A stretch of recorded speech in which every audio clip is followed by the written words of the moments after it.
Immediately after, a giant beast lunged up from the river and attacked Kathy. In just a few seconds, she was dragged down into the water. The colonel called his team over and tried to destroy the creature, but they only saw the river water swirling violently. And a moment later, everything fell into complete silence.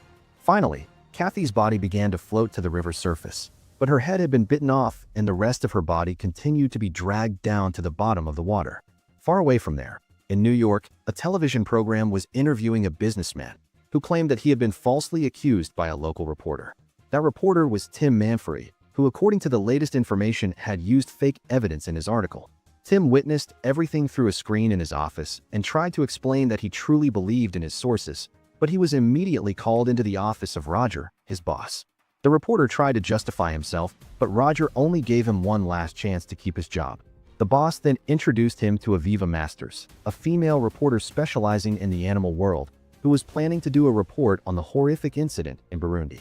She said that in that area lived a giant Nile crocodile, called Gustav by the locals. It is the largest predator on the entire African continent, and is the culprit that ate the anthropologist Kathy, making this case famous worldwide.